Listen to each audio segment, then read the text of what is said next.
48. On a ball Earth, Santiago, Chile to Johannesburg, South Africa, should be an easy flight, all taking place below the Tropic of Capricorn in the southern hemisphere. Yet every listed flight makes a curious refueling stop in Senegal, near the Tropic of Cancer in the north hemisphere first.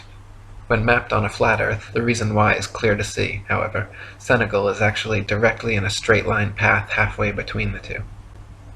49. If Earth were a spinning ball heated by a sun 93 million miles away, it would be impossible to have simultaneously sweltering summers in Africa, while just a few thousand miles away, bone-chilling frozen Arctic and Antarctic winters experiencing little to no heat from the sun whatsoever. If the heat from the sun traveled 93 million miles to the Sahara Desert, it is absurd to assert that another 4,000 miles, 0.00004%, further to Antarctica would completely negate such sweltering heat, resulting in such drastic differences. 50. If the Earth were truly a globe, the Arctic and Antarctic polar regions and areas of comparable latitude north and south of the equator should share similar conditions and characteristics, such as comparable temperatures, seasonal changes, length of daylight, plant and animal life. In reality, however, the Arctic and Antarctic regions and areas of comparable latitude north and south of the equator differ greatly in many ways, entirely inconsistent with the ball model and entirely consistent with the flat model. 51. Antarctica is by far the coldest place on Earth, with an average annual temperature of approximately minus 57 degrees Fahrenheit and a record low of minus 135.8. The average annual temperature at the North Pole, however, is a comparatively warm 4 degrees. Throughout the year, temperatures in the Antarctic vary less than half the amount at comparable Arctic latitudes. The northern Arctic region enjoys moderately warm summers and manageable winters, whereas the southern Antarctic region never even warms enough to melt the perpetual snow and ice. On a tilting, wobbling ball Earth spinning uniformly around the sun, Arctic and Antarctic temperatures and seasons should not vary so greatly. 52. Iceland, at 65 degrees north latitude, is home to 870 species of native plants and abundant various animal life. Compare this with the Isle of Georgia at just 54 degrees south latitude, where there are only 18 species of native plants and animal life is almost non-existent. The same latitude as Canada or England in the north, where dense forests of various tall trees abound, the infamous Captain Cook wrote of Georgia that he was unable to find a single shrub large enough to make a toothpick. Cook wrote, "Not a tree was to be seen. The lands which lie to the south are doomed by nature to perpetual frigidness, never to feel the warmth of the sun's rays, whose horrible and savage aspect I have not words to describe. Even marine life is sparse in certain tracts of vast extent, and the sea-bird is seldom observed flying over such lonely wastes. The contrasts between the limits of organic life in the Arctic and Antarctic zones is very remarkable and significant." 53. At places of comparable latitude north and south, the sun behaves very differently than it would on a spinning ball Earth, but precisely how it should on a flat Earth. For example, the longest summer days north of the equator are much longer than those south of the equator, and the shortest winter days north of the equator are much shorter than the shortest south of the equator. This is inexplicable on a uniformly spinning, wobbling ball Earth, but fits exactly on a flat model with the sun traveling circles over and around the Earth from tropic to tropic. 54. At places of comparable latitude north and south, dawn and dusk happen very differently than they would on a spinning ball, but precisely how they should on a flat Earth. In the north, dawn and dusk come slowly and last far longer than in the south, where they come and go very quickly. Certain places in the north twilight can last for over an hour, while at comparable southern latitudes, within a few minutes the sunlight completely disappears. This is inexplicable on a uniformly spinning, wobbling ball Earth, but is exactly what is expected on a flat Earth with the sun traveling faster, wider circles over the south and slower, narrower circles over the north. 55. If the sun circles over and around the Earth every 24 hours, steadily traveling from tropic to tropic every 6 months, it follows that the northern central region would annually receive far more heat and sunlight than the southern circumferential region. Since the sun must sweep over the larger southern region in the same 24 hours it has to pass over the smaller northern region, its passage must necessarily be proportionally faster as well. This perfectly explains the differences in Arctic and Antarctic temperatures, seasons, length of daylight, plant and animal life. This is why the Antarctic morning dawn and evening twilight are very abrupt compared with the North, and this explains why many midsummer Arctic nights the sun does not set at all. 56. The midnight sun is an Arctic phenomenon occurring annually during the summer solstice, where for several days straight, an observer significantly far enough north can watch the sun traveling circles overhead, rising and falling in the sky throughout the day, but never fully setting for upwards of 72 plus hours. If the Earth were actually a spinning globe revolving around the sun, the only place such a phenomenon as the midnight sun could be observed would be at the poles.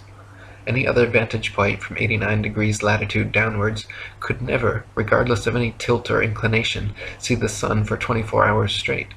To see the sun for an entire revolution on a spinning globe at a point other than the poles, you would have to be looking through miles and miles of land and sea for part of the revolution. 57. The establishment claims the midnight sun is experienced in Antarctica, but they conveniently do not have any uncut videos showing this, nor do they allow independent explorers to travel to Antarctica during the winter solstice to verify or refute these claims. Conversely, there are dozens of uncut videos publicly available showing the Arctic midnight sun, and it has been verified beyond any shadow of a doubt. 58. The Royal Belgian Geographical Society, in their Expedition Antarctique Belge, recorded that during the most severe part of the Antarctic winter, from 71 degrees south latitude onwards, the sun sets on May 17th and is not seen above the horizon again until July 21st. This is completely at odds with the ball Earth theory, but easily explained by the flat Earth model. The midnight sun is seen from high altitudes in extreme northern latitudes during Arctic summer because the sun, at its innermost cycle, is circling tightly enough around the polar center that it remains visible above the horizon for someone at such a vantage point. Likewise, in extreme southern latitudes during Arctic summer, the sun completely disappears from view for over 2 months, because there, at the northern tropic, the innermost arc of its boomerang journey, the sun is circling the northern center too tightly to be seen from the southern circumference.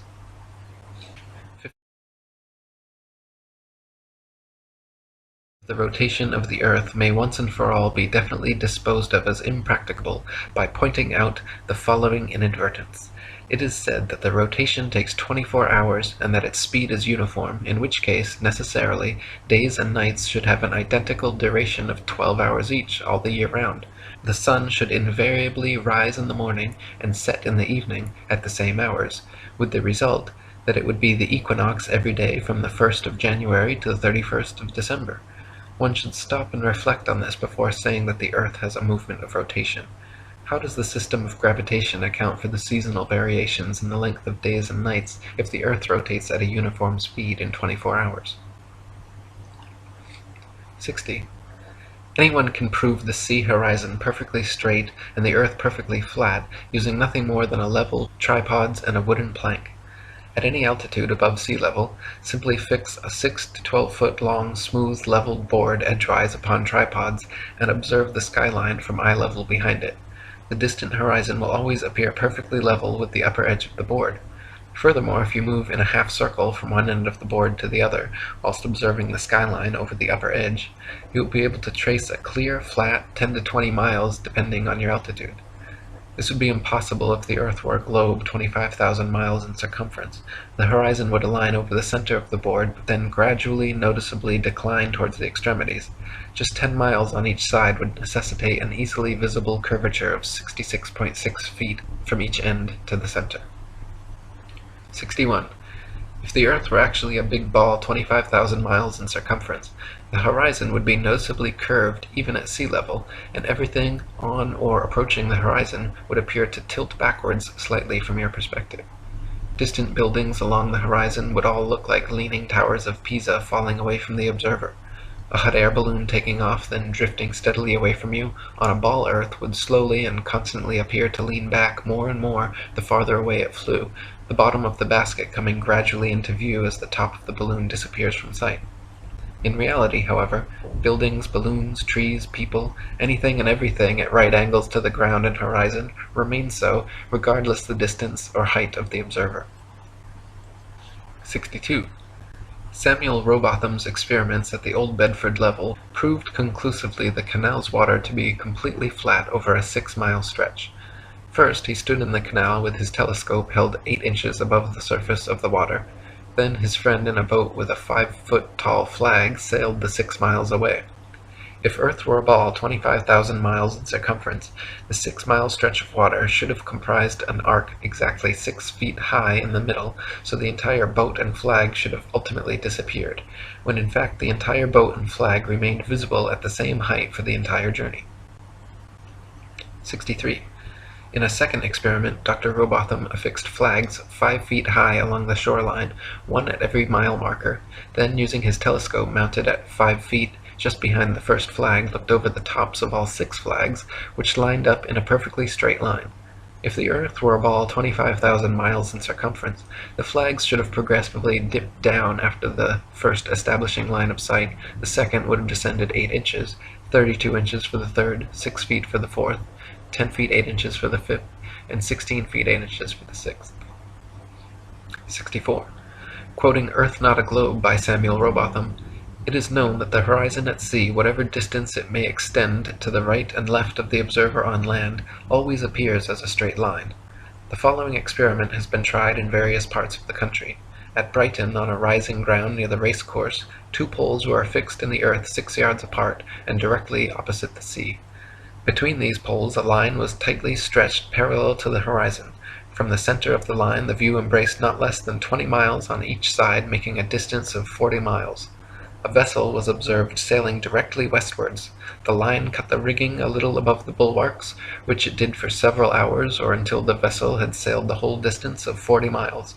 The ship coming into view from the east would have to ascend an inclined plane for 20 miles until it arrived at the center of the arc, whence it would have to descend for the same distance.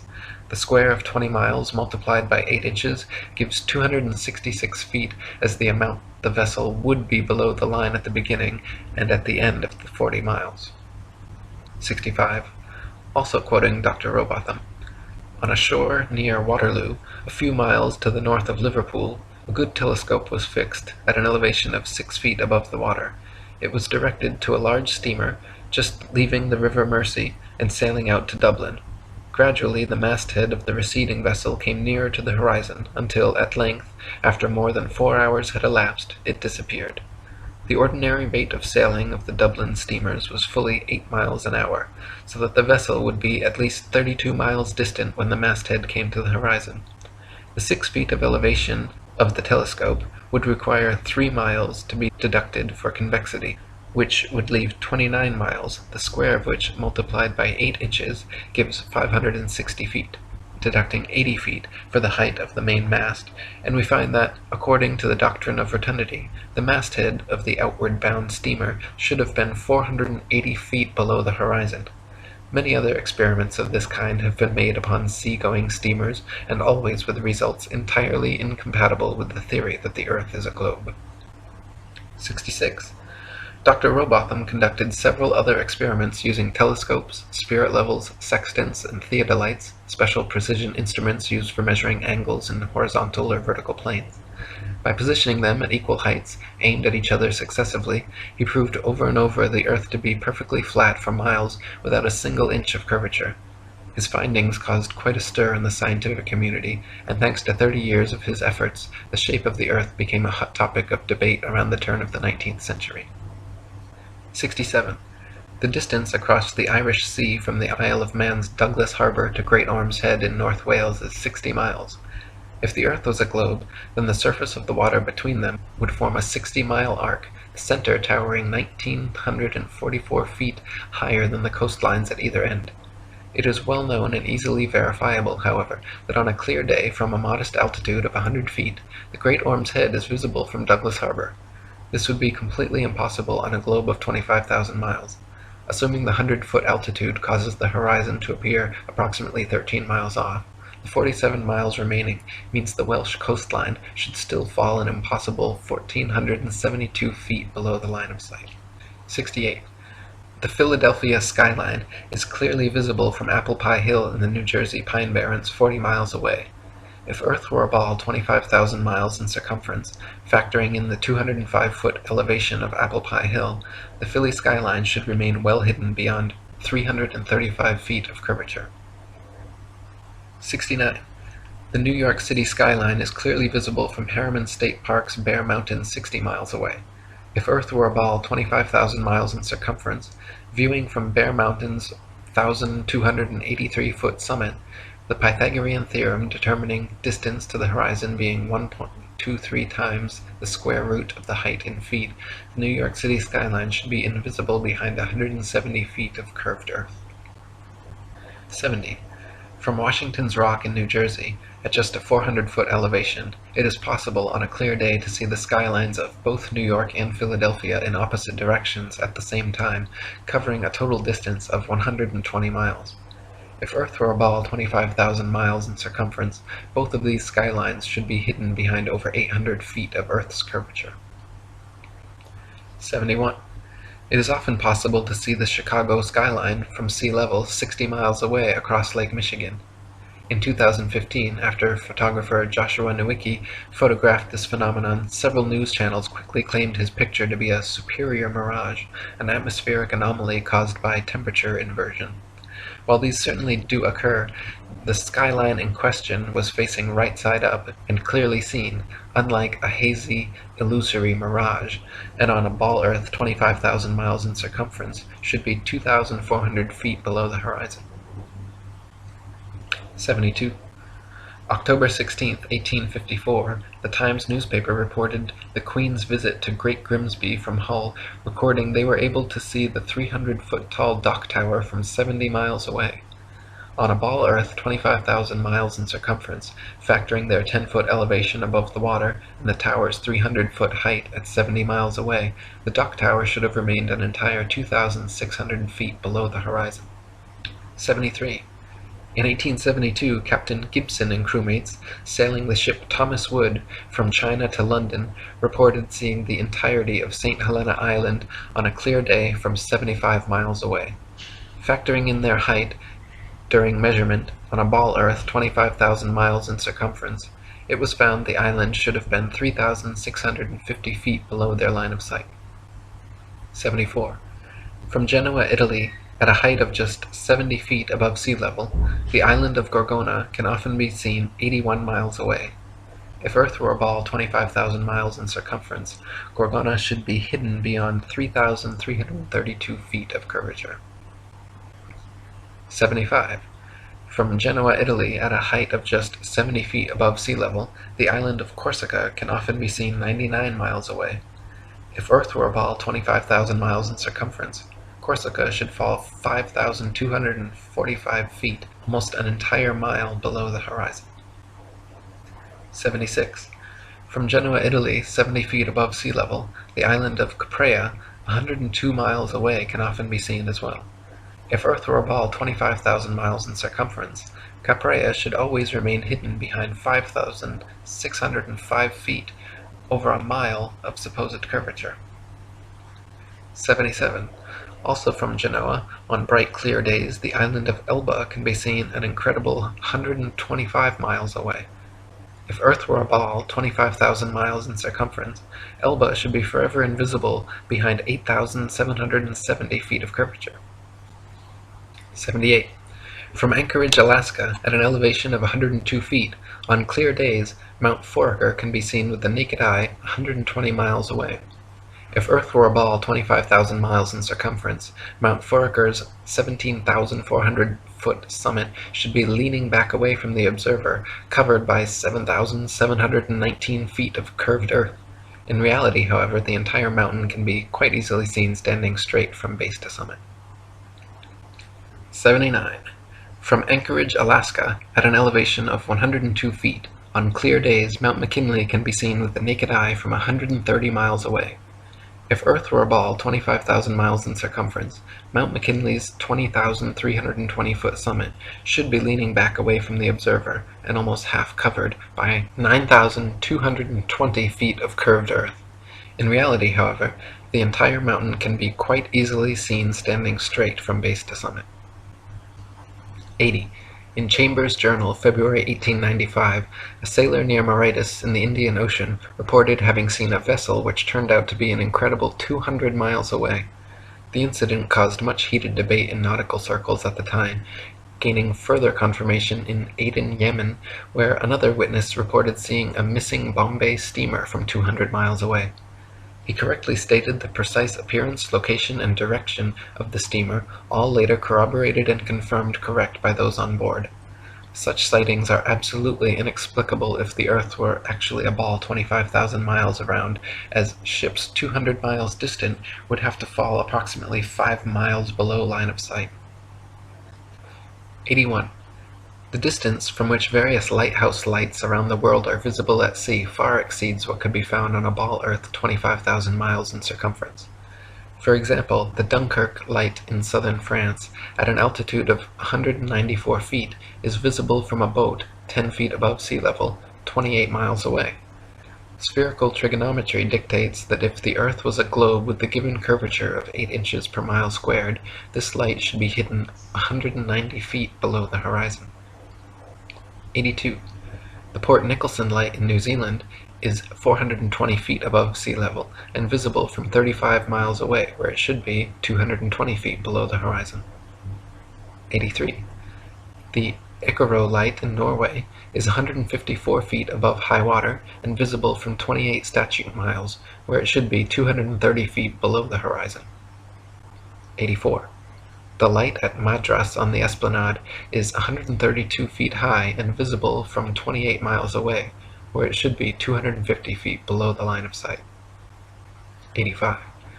The Cordonan light on the west coast of France is 207 feet high and visible from 31 miles away, where it should be 280 feet below the line of sight. 86. The light at Cape Bonavista, Newfoundland, is 150 feet above sea level and visible at 35 miles, where it should be 491 feet below the horizon. 87. The lighthouse steeple of St. Botolph's Parish Church in Boston is 290 feet tall and visible from over 40 miles away, where it should be hidden a full 800 feet below the horizon. 88. The Isle of Wight Lighthouse in England is 180 feet high and can be seen up to 42 miles away, a distance at which modern astronomers say the light should fall 996 feet below the line of sight. 89. The Cape Legolas Lighthouse in South Africa is 33 feet high, 238 feet above sea level, and can be seen for over 50 miles. If the world were a globe, this light would fall 1,400 feet below an observer's line of sight. 90. The Statue of Liberty in New York stands 326 feet above sea level, and on a clear day can be seen as far as 60 miles away. If the Earth were a globe, that would put Lady Liberty at an impossible 2,074 feet below the horizon. 91. The lighthouse at Port Said, Egypt, at an elevation of only 60 feet, has been seen an astonishing 58 miles away, where, according to modern astronomy, it should be 2,182 feet below the line of sight. 92. The Notre Dame Antwerp spire stands 403 feet high from the foot of the tower, with Strasbourg measuring 468 feet above sea level. With the aid of a telescope, ships can be distinguished on the horizon, and captains declare they can see the cathedral spire from an amazing 150 miles away. If the Earth were a globe, however, at that distance the spire should be an entire mile, 5,280 feet below the horizon. 93. The St. George's Channel between Holyhead and Kingstown Harbour near Dublin is 60 miles across. When halfway across, a ferry passenger will notice behind them the light on Holyhead Pier, as well as in front of them the Poolbeg light in Dublin Bay. The Holyhead Pier light is 44 feet high, while the Poolbeg lighthouse 68 feet. Therefore, a vessel in the middle of the channel, 30 miles from either side, standing on a deck 24 feet above the water, can clearly see both lights. On a ball Earth 25,000 miles in circumference, however, both lights should be hidden well below both horizons by over 300 feet. 94. From the highland near Portsmouth Harbour in Hampshire, England, looking across Spithead to the Isle of Wight, the entire base of the island, where water and land come together, composes a perfectly straight line 22 statute miles long. According to the ball Earth theory, the Isle of Wight should decline 80 feet from the center on each side to account for the necessary curvature. The crosshairs of a good theodolite directed there, however, have repeatedly shown the land and water line to be perfectly level. 95. On a clear day from the High Head near Douglas Harbour on the Isle of Man, the whole length of the coast of North Wales is often plainly visible to the naked eye. From the point of Ayr at the mouth of the River Dee to Holyhead comprises a 50-mile stretch which has also been repeatedly found to be perfectly horizontal. If the Earth actually had curvature of 8 inches per mile squared, as NASA and modern astronomy claim, the 50-mile length of Welsh coast seen along the horizon in Liverpool Bay would have to decline from the center point an easily detectable 416 feet on each side. 96.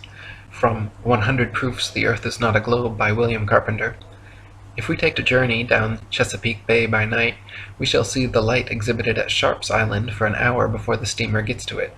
We may take up a position on deck so that the rail of the vessel's side will be in a line with the light and in the line of sight, and we shall find that in the whole journey the light won't vary in the slightest degree in its apparent elevation. But say that a distance of 13 miles has been traversed, the astronomer's theory of curvature demands a difference, one way or the other, in the apparent elevation of the light of 112 feet 8 inches. Since, however, there is not a difference of 100 hair's breadths, we have a plain proof that the water of the Chesapeake Bay is not curved, which is a proof that the Earth is not a globe. 97. NASA and modern astronomy say the Earth is a giant ball tilted back, wobbling and spinning 1,000 miles per hour around its central axis, traveling 67,000 miles per hour circles around the Sun, spiraling 500,000 miles per hour around the Milky Way, while the entire galaxy rockets a ridiculous 670 million miles through the universe, with all of these motions originating from an alleged Big Bang cosmogenic explosion 14 billion years ago. That's a grand total of 67,568,000 miles per hour in several different directions we're all supposedly speeding along at simultaneously, yet no one has ever seen, felt, heard, measured, or proven a single one of these motions to exist whatsoever. 98. NASA and modern astronomy say Polaris, the North Pole star, is somewhere between 323 and 434 light-years, or about 2 quadrillion miles, away from us. Firstly, note that is between 1,938,000,000,000,000,000 to 2,604,000,000,000,000 miles, making a difference of over 600 trillion miles. If modern astronomy cannot even agree on the distance to stars within hundreds of trillions of miles, perhaps their science is flawed and their theory needs re-examining. However, even granting them their obscurely distant stars, it is impossible for heliocentrists to explain how Polaris manages to always remain perfectly aligned straight above the North Pole throughout Earth's various alleged tilting, wobbling, rotating, and revolving motions. 99. Viewed from a ball Earth, Polaris, situated directly over the North Pole, should not be visible anywhere in the southern hemisphere. For Polaris to be seen from the southern hemisphere of a globular Earth, the observer would have to be somehow looking through the globe, and miles of land and sea would have to be transparent. Polaris can be seen, however, up to over 20 degrees south latitude. 100. If Earth were a ball, the Southern Cross and other southern constellations would all be visible at the same time from every longitude on the same latitude, as is the case in the north with Polaris and its surrounding constellations. Ursa Major and Minor and many others can be seen from every northern meridian simultaneously, whereas in the south, constellations like the Southern Cross cannot. This proves that the southern hemisphere is not turned under as in the ball model, but simply stretching further outwards away from the northern center point as in the flat Earth model. 101. Sigma Octantis is claimed to be a southern central pole star similar to Polaris, around which the southern hemisphere stars all rotate around the opposite direction. Unlike Polaris, however, Sigma Octantis cannot be seen simultaneously from every point along the same latitude. It is not central, but allegedly 1 degree off-center. It is not motionless, and in fact cannot be seen at all using publicly available telescopes. There is legitimate speculation regarding whether Sigma Octantis even exists. Either way, the direction in which stars move overhead is based on perspective and the exact direction you're facing, not which hemisphere you're in. 102. Some heliocentrists have tried to suggest that the pole star's gradual declination overhead as an observer travels southward is proof of a globular Earth. Far from it, the declination of the pole star or any other object is simply a result of the law of perspective on plane, flat surfaces. The law of perspective dictates that the angle and height at which an object is seen diminishes the farther one recedes from the object, until at a certain point the line of sight and the seemingly uprising surface of the Earth converges to a vanishing point, i.e. the horizon line, beyond which the object is invisible. In the ball Earth model, the horizon is claimed to be the curvature of the Earth, whereas in reality, the horizon is known to simply be the vanishing line of perspective based on the strength of your eye's instruments, weather, and altitude. 103. There are several constellations which can be seen from far greater distances over the face of the Earth than should be possible if the world were a rotating, revolving, wobbling ball. For instance, Ursa Major, very close to Polaris, can be seen from 90 degrees north latitude, the North Pole, all the way down to 30 degrees south latitude. For this to be possible on a ball Earth, the southern observers would have to be seeing through hundreds or thousands of miles of bulging Earth to the northern sky. 104. The constellation Vulpecula can be seen from 90 degrees north latitude all the way to 55 degrees south latitude. Taurus, Pisces, and Leo can be seen from 90 degrees north all the way to 65 degrees south. An observer on a ball Earth, regardless of any tilt or inclination, should not logically be able to see this far. 105. Aquarius and Libra can be seen from 65 degrees north to 90 degrees south. The constellation Virgo is visible from 80 degrees north down to 80 degrees south, and Orion can be seen from 85 degrees north all the way to 75 degrees south latitude. These are all only possible because the hemispheres are not spheres at all, but concentric circles of latitude extending outwards from the central North Pole, with the stars rotating over and around. 106. The so-called South Pole is simply an arbitrary point along the Antarctic ice marked with a red and white barbershop pole topped with a metal ball Earth. The ceremonial South Pole is admittedly and provably not the actual South Pole, however, because the actual South Pole could be demonstrably confirmed with the aid of a compass showing north to be 360 degrees around the observer. Since this feat has never been achieved, the model remains pure theory, along with the establishment's excuse that the geomagnetic poles supposedly constantly move around, making verifications of their claims impossible. 107. Ring magnets, of the kind found in loudspeakers, have a central North Pole with the opposite South Pole actually being all points along the outer circumference. This perfectly demonstrates the magnetism of our flat Earth, whereas the alleged source of magnetism in the ball Earth model is emitted from a hypothetical molten magnetic core in the center of the ball, which they claim conveniently causes both poles to constantly move, thus evading independent verification at their two ceremonial poles. In reality, the deepest drilling operation in history, the Russian Kola Ultradeep, managed to get only 8 miles down. So the entire ball Earth model taught in schools showing a crust, outer mantle, outer core, and inner core layers are all purely speculation, as we have never penetrated through beyond the crust. 108.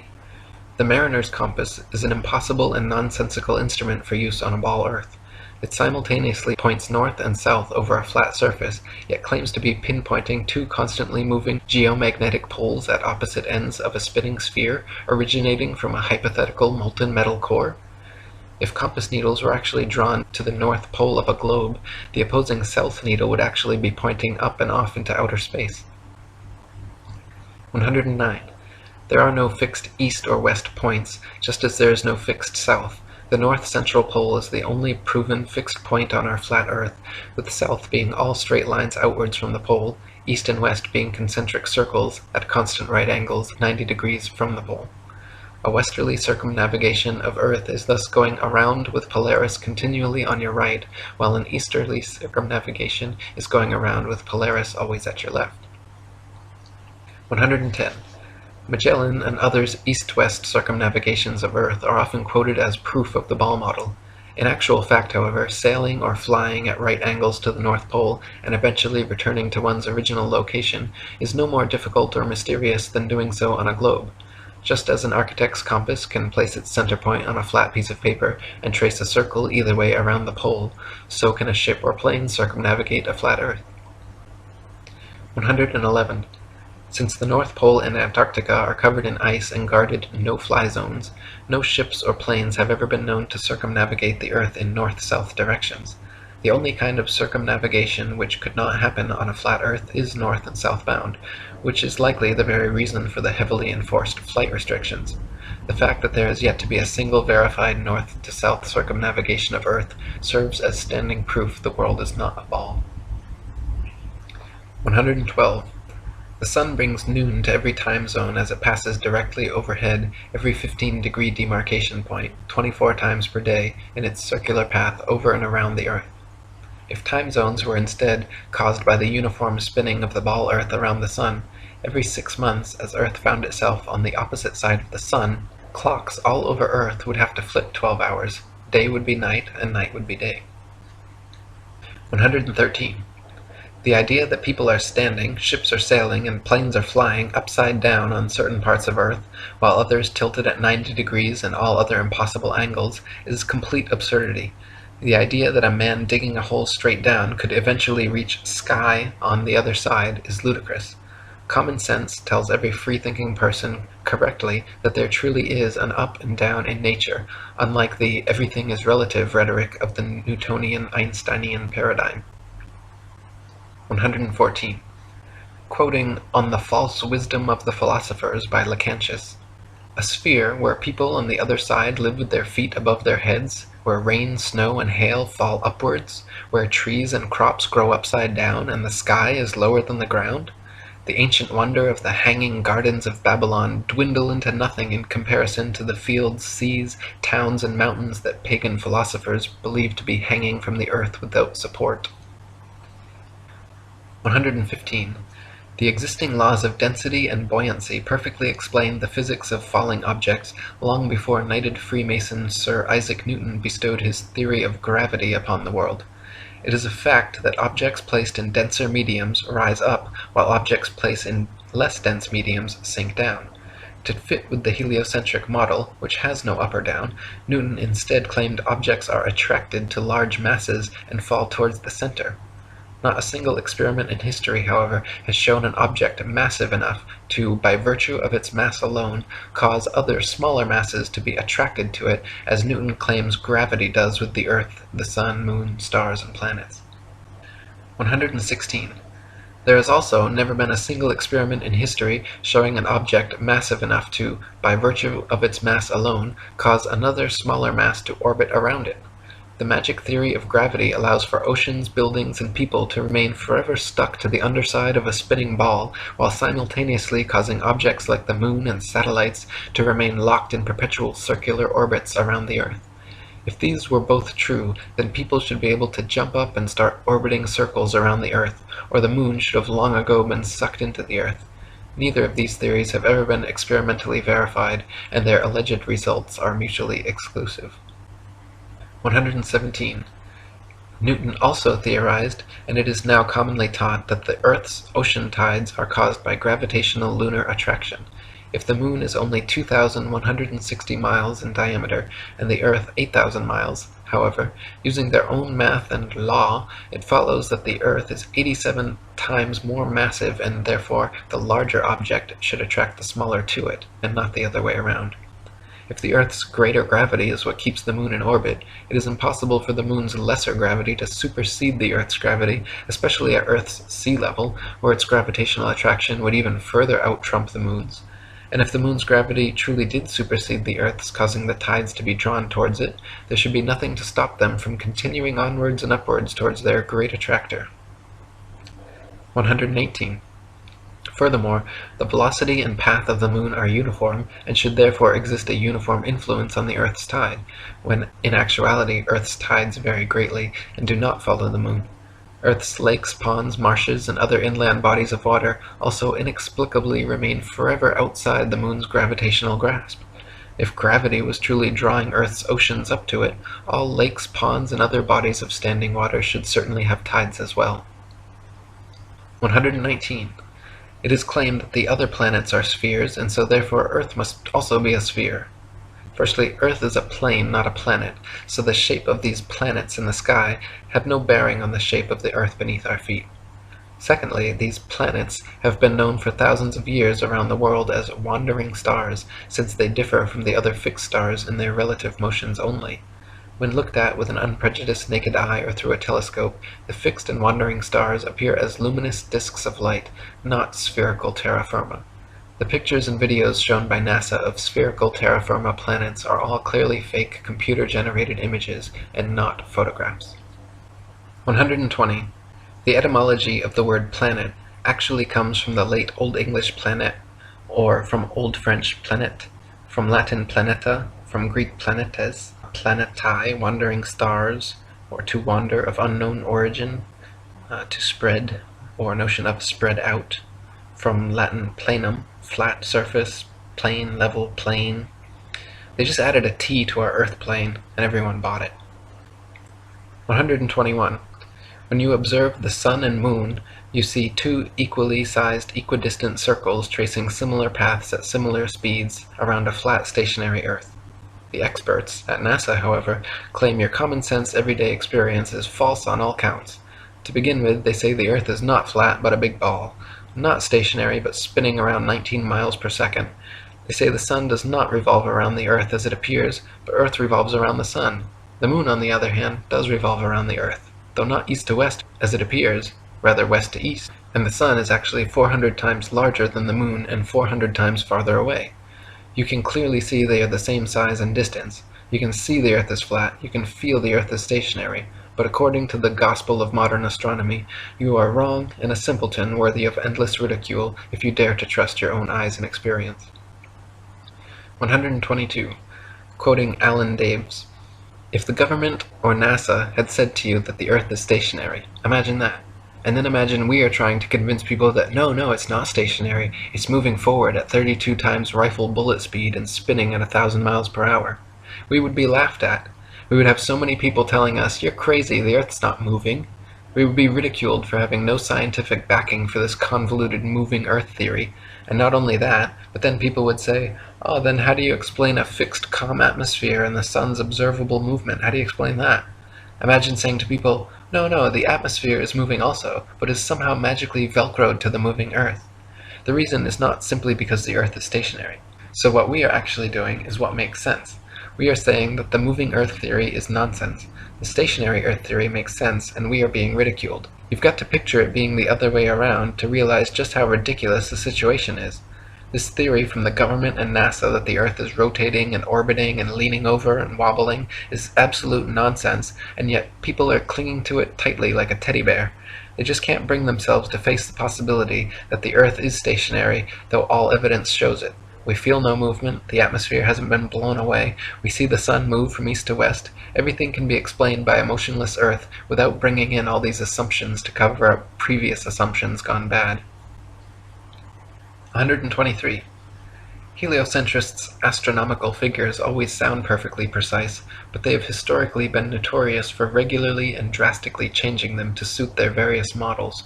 For instance, in his time, Copernicus calculated the sun's distance from Earth to be 3,391,200 miles. The next century, Johannes Kepler decided it was actually 12,376,800 miles away.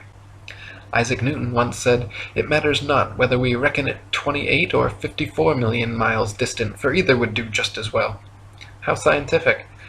Benjamin Martin calculated between 81 and 82 million miles. Thomas Dilworth claimed 93,726,900 miles. John Hine stated positively 95,298,260 miles.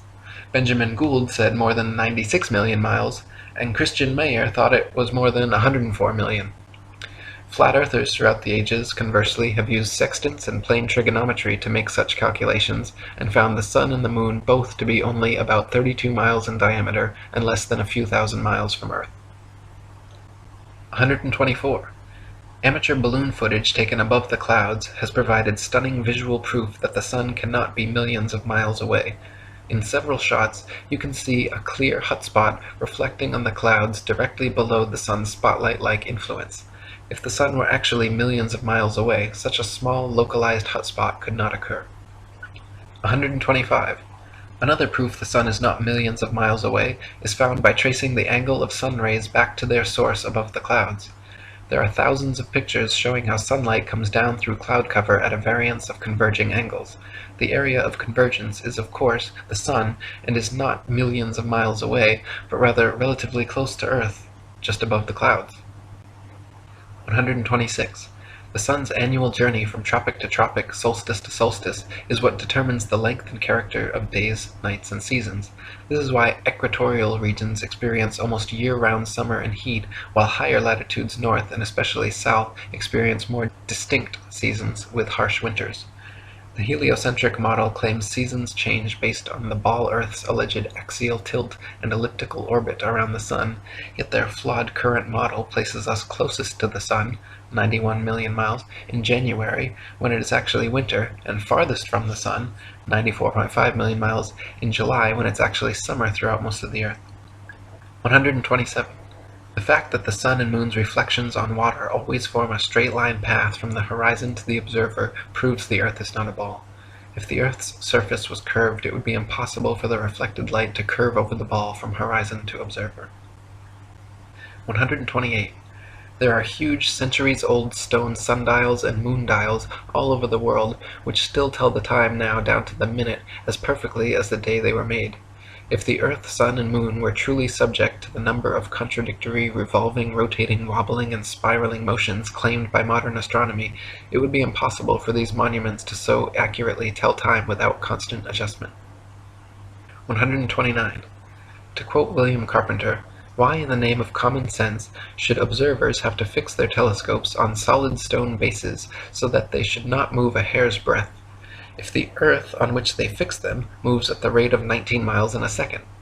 Indeed, to believe that 6,000 million tons is rolling, surging, flying, darting on through space forever, with a velocity compared with which a shot from a cannon is a very slow coach, with such unerring accuracy that a telescope fixed on granite pillars in an observatory will not enable a lynx-eyed astronomer to detect a variation in its onward motion of the thousandth part of a hair's breadth, is to conceive a miracle compared with which all the miracles on record put together would sink into utter insignificance. Since we can, in middle north latitudes, see the North Star, on looking out of a window that faces it, and out of this very same corner of the very same pane of glass in the very same window, all the year round, it is proof enough for any man in his senses that we have not made any motion at all, and that the Earth is not a globe." 130. From Earth Not a Globe by Samuel Robotham. Take 2 carefully bored metallic tubes, not less than 6 feet in length, and place them 1 yard asunder on the opposite sides of a wooden frame, or a solid block of wood or stone, so adjust them that their centers or axes of vision shall be perfectly parallel to each other. Now direct them to the plane of some notable fixed star a few seconds previous to its meridian time. Let an observer be stationed at each tube, and the moment the star appears in the first tube, let a loud knock or other signal be given, to be repeated by the observer at the second tube when he sees the same star. A distinct period of time will elapse between the signals given. The signals will follow each other in very rapid succession, but still the time between is sufficient to show that the same star is not visible at the same moment by 2 parallel lines of sight when only 1 yard asunder. A slight inclination of the second tube towards the first tube would be required for the star to be seen through both tubes at the same instant. Let the tubes remain in their positions for 6 months, at the end of which time the same observation or experiment will produce the same results. The star will be visible at the same meridian time without the slightest alteration being required in the direction of the tubes, from which it is concluded that if the Earth had moved 1 single yard in an orbit through space, there would at least be observed the slight inclination of the tube which the difference in position of 1 yard had previously required. But as no such difference in the direction of the tube is required, the conclusion is unavoidable, that in 6 months a given meridian upon the Earth's surface does not move a single yard, and therefore that the Earth has not the slightest degree of orbital motion. 131. NASA and modern astronomy maintain that the Moon is a solid, spherical, Earth-like habitation which man has actually flown to and set foot on. They claim the Moon is a non-luminescent planetoid which receives and reflects all its light from the Sun. The reality is, however, that the moon is observably not a solid body. It is clearly circular, but not spherical, and not in any way an Earth-like planetoid which humans could set foot on. In fact, the moon has been proven largely transparent and completely self-luminescent, shining with its own unique light. 132. The sun's light is golden, warm, drying, preservative, and antiseptic, while the moon's light is silver, cool, damp, putrefying, and septic. The sun's rays decrease the combustion of a bonfire, while the moon's rays increase combustion. Plant and animal substances exposed to sunlight quickly dry, shrink, coagulate, and lose the tendency to decompose and putrefy. Grapes and other fruits become solid, partially candied and preserved, like raisins, dates, and prunes. Animal flesh coagulates, loses its volatile gaseous constituents, becomes firm, dry, and slow to decay. When exposed to moonlight, however, plant and animal substances tend to show symptoms of putrefaction and decay. This proves that sun and moonlight are different, unique, and opposites, as they are in the geocentric flat model. 133. In direct sunlight, a thermometer will read higher than another thermometer placed in the shade, but in full direct moonlight, a thermometer will read lower than another placed in the shade. If the sun's light is collected in a large lens and thrown to a focus point, it can create significant heat, while the moon's light collected similarly creates no heat.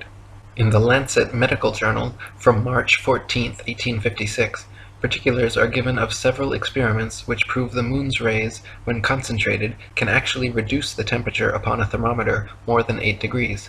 So sunlight and moonlight clearly have altogether different properties. 134. Furthermore, the moon itself cannot physically be both a spherical body and a reflector of the sun's light. Reflectors must be flat or concave for light rays to have any angle of incidence. If a reflector's surface is convex, then every ray of light points in a direct line with the radius perpendicular to the surface, resulting in no reflection. 135. Not only is the moon clearly self-luminescent, shining its own unique light, but it is also largely transparent. When the waxing or waning moon is visible during the day, it is possible to see the blue sky right through the moon. And on a clear night, during a waxing or waning cycle, it is even possible to occasionally see stars and planets directly through the surface of the moon. The Royal Astronomical Society has on record many such occurrences throughout history which all defy the heliocentric model. 136. Many people think that modern astronomy's ability to accurately predict lunar and solar eclipses is a result and proof positive of the heliocentric theory of the universe. The fact of the matter, however, is that eclipses have been accurately predicted by cultures worldwide for thousands of years before the heliocentric ball Earth was even a glimmer in Copernicus's imagination. Ptolemy, in the 1st century AD, accurately predicted eclipses for 600 years on the basis of a flat stationary Earth with equal precision as anyone living today. All the way back in 600 BC, Thales accurately predicted an eclipse which ended the war between the Medes and the Lydians. Eclipses happen regularly with precision in 18-year cycles, so regardless of geocentric or heliocentric, flat or globe Earth cosmologies, eclipses can be accurately calculated independent of such factors. 137. Another assumption and supposed proof of the Earth's shape, heliocentrists claim that lunar eclipses are caused by the shadow of the ball Earth occulting the moon. They claim the Sun, Earth, and Moon spheres perfectly align like 3 billiard balls in a row so that the Sun's light casts the Earth's shadow onto the Moon. Unfortunately for heliocentrists, this explanation is rendered completely invalid due to the fact that lunar eclipses have happened and continue to happen regularly when both the Sun and Moon are still visible together above the horizon. For the Sun's light to be casting Earth's shadow onto the Moon, the three bodies must be aligned in a straight 180-degree syzygy, but as early as the time of Pliny, there are records of lunar eclipses happening while both the Sun and Moon are visible in the sky. Therefore, the eclipser of the Moon cannot be the Earth or Earth's shadow, and some other explanation must be sought. 138. Another favorite proof of ball earthers is the appearance from an observer on shore of ships' hulls being obfuscated by the water and disappearing from view when sailing away towards the horizon. Their claim is that ships' hulls disappear before their mastheads because the ship is beginning its declination around the convex curvature of the ball earth. Once again, however, their hasty conclusion is drawn from a faulty premise, namely that only on a ball earth could this phenomenon occur. The fact of the matter is that the law of perspective on plane surfaces dictates and necessitates the exact same occurrence. For example, a girl wearing a dress walking away towards the horizon will appear to sink into the earth the farther away she walks. Her feet will disappear from view first, and the distance between the ground and the bottom of her dress will gradually diminish until, after a half a mile, it seems like her dress is touching the ground as she walks on invisible legs. Such is the case on plane surfaces. The lowest parts of objects receding from a given point of observation necessarily disappear before the highest. 139. Not only is the disappearance of ships' hulls explained by the law of perspective on flat surfaces, it is proven undeniably true with the aid of a good telescope. If you watch a ship sailing away into the horizon with the naked eye until its hull has completely disappeared from view under the supposed curvature of the earth, then look through a telescope, you will notice the entire ship quickly zooms back into view, hull and all, proving that the disappearance was caused by the law of perspective, not by a wall of curved water. This also proves that the horizon is simply the vanishing line of perspective from your point of view, not the alleged curvature of the earth. 140. Foucault's pendulums are often quoted as proof of a rotating earth, but upon closer investigation prove the opposite. To begin with, Foucault's pendulums do not uniformly swing in any one direction. Sometimes they rotate clockwise and sometimes counterclockwise. Sometimes they fail to rotate, and sometimes they rotate far too much. The behavior of the pendulum actually depends on 1. The initial force beginning its swing, and 2. The ball and socket joint, which most readily facilitates circular motion over any other. The supposed rotation of the earth is completely inconsequential and irrelevant to the pendulum's swing. If the alleged constant rotation of the earth affected pendulums in any way, then there should be no need to manually start pendulums in motion. If the Earth's diurnal rotation caused the 360-degree uniform diurnal rotation of pendulums, then there should not exist a stationary pendulum anywhere on Earth.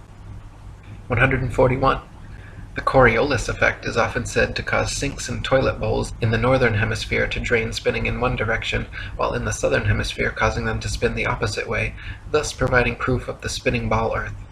Once again, however, just like Foucault's pendulums spinning either which way, sinks and toilets in the northern and southern hemispheres do not consistently spin in any one direction.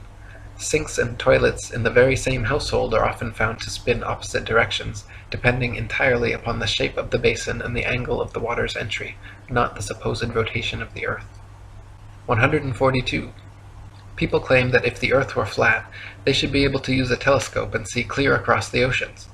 This is absurd, however, as the air is full of precipitation, especially over the oceans, and especially at the lowest, densest layer of atmosphere, is not transparent. Picture the blurry haze over roads on hot, humid days. Even the best telescope will blur out long before you could see across an ocean. You can, however, use a telescope to zoom in much more of our flat Earth than would be possible on a ball 25,000 miles in circumference. 143. People claim that if the Earth were flat, with the sun circling over and around us, we should be able to see the sun from everywhere, all over the Earth, and there should be daylight, even at nighttime. Since the sun is not 93 million miles away, but rather just a few thousand, and shining down like a spotlight, once it is moved significantly far enough away from your location, it becomes invisible beyond the horizon, and daylight slowly fades until it completely disappears. If the sun were 93 million miles away and the Earth a spinning ball, the transition from daylight to night would instead be almost instantaneous as you passed the terminator line. 144. Pictures of the moon appearing upside down in the southern hemisphere and right side up in the north are often cited as proof of the ball Earth, but once again, upon closer inspection, provide another proof of the flat model. In fact, time-lapse photography shows the moon itself turns clockwise like a wheel as it circles over and around the Earth. You can find pictures of the moon at 360 degrees of various inclination from all over the Earth, simply depending on where and when the picture was taken. 145. Heliocentrists believe the moon is a ball, even though its appearance is clearly that of a flat luminous disk. We only ever see the same one face, albeit at various inclinations, of the moon, yet it is claimed that there is another dark side of the moon which remains hidden. NASA states the moon spins opposite the spin of the Earth in such a perfectly synchronized way that the motions cancel each other out, so we will conveniently never be able to observe the supposed dark side of the moon outside of their terrible fake CGI images. The fact of the matter is, however, if the moon were a sphere, observers in Antarctica would see a different face from those at the equator, yet they do not. Just the same flat face rotated at various degrees. 146. The ball Earth model claims the Moon orbits around the Earth once every 28 days, yet it is plain for anyone to see that the Moon orbits around the Earth every single day. The Moon's orbit is slightly slower than the Sun's, but follows the Sun's same path from tropic to tropic, solstice to solstice, making a full circle over the Earth in just under 25 hours. 147. The ball Earth model claims the Sun is precisely 400 times larger than the Moon and 400 times further away from Earth, making them falsely appear exactly the same size. Once again, the ball model asks us to accept as coincidence something that cannot be explained other than by natural design. The Sun and Moon occupy the same amount of space in the sky and have been measured with sextants to be of equal size and equal distance, so claiming otherwise is against our eyes, experience, experiments, and common sense. 148. Quoting Earth Not a Globe by Samuel Rowbotham, it is found by observation that the stars come to the meridian about 4 minutes earlier every 24 hours than the Sun, taking the solar time as the standard. This makes 120 minutes every 30 days and 24 hours in the year, hence all the constellations have passed before or in advance of the Sun at that time. This is the simple fact as observed in nature, but the theory of rotundity and motion on axes and in an orbit has no place for it. Visible truth must be ignored because this theory stands in the way and prevents its votaries from understanding it. 149. Throughout thousands of years, the same constellations have remained fixed in their same patterns without moving out of position whatsoever. If the Earth were a big ball spinning around a bigger sun, spinning around a bigger galaxy, shooting off from the biggest bang, as NASA claims, it is impossible that the constellations would remain so fixed. Based on their model, we should, in fact, have an entirely different night sky every single night and never repeat exactly the same star pattern twice. 150. If Earth were a spinning ball, it would be impossible to photograph star trail time-lapses turning perfect circles around Polaris anywhere but the North Pole. At all other vantage points, the stars would be seen to travel more or less horizontally across the observer's horizon due to the alleged 1,000-mile-per-hour motion beneath their feet. In reality, however, Polaris's surrounding stars can always be photographed turning perfect circles around the central star all the way down to the Tropic of Capricorn. 151. If Earth were a spinning ball revolving around the Sun, it would actually be impossible for star trail photos to show perfect circles even at the North Pole. Since the Earth is also allegedly moving 67,000 miles per hour around the Sun moving 500,000 miles per hour around the Milky Way, and the entire galaxy going 67 million miles per hour, these four contradictory motions would make star trail time lapses all show irregular curved lines. 152. In 2003, 3 university geography professors collaborated in an experiment to prove that the state of Kansas is indeed actually flatter than a pancake. Using topographical geodetic surveys covering over 80,000 square miles, it was determined that Kansas has a flatness ratio of 0.9997 over the entire state, while the average pancake, precisely measured using a confocal laser microscope, comes in at 0.957, making Kansas thereby literally flatter than a pancake. 153. Quoting Reverend Thomas Milner's Atlas of Physical Geography, we find that vast areas exhibit a perfectly dead level, scarcely a rise existing through 1,500 miles from the Carpathians to the Urals. South of the Baltic, the country is so flat that a prevailing north wind will drive the waters of the Stettiner Half into the mouth of the Oder and give the river a backwards flow 30 or 40 miles. The plains of Venezuela and New Granada in South America, chiefly on the left of the Orinoco, are termed llanos, or level fields. Often, in the space of 270 square miles, the surface does not vary a single foot. The Amazon only falls 12 feet in the last 700 miles of its course. The La Plata has only a descent of 1/33 of an inch per mile. 154. The Felix Baumgartner Red Bull Dive outside camera shows the same amount of curvature of Earth from surface level to jump height, proving it to be a deceiving fish-eyed wide-angle lens, while the inside regular camera shows a perfectly flat horizon eye level at 128,000 feet, which is only consistent with a flat plane. 155. Some people claim to have seen the curvature of the Earth out their airplane windows. The glass used in all commercial airplanes, however, is curved to remain flush with the fuselage. This creates a slight effect mixed with the confirmation bias people mistake for being the alleged curvature of the Earth. In actuality, the fact that you see the horizon at eye level at 35,000 feet out both port and starboard windows proves the Earth is flat. If the Earth were a ball, no matter how big, the horizon would stay exactly where it was, and you would have to look down further and further to see the horizon at all. Looking straight out the window at 35,000 feet, you should see nothing but outer space from the port and starboard windows, as the Earth and horizon are supposed to be below you.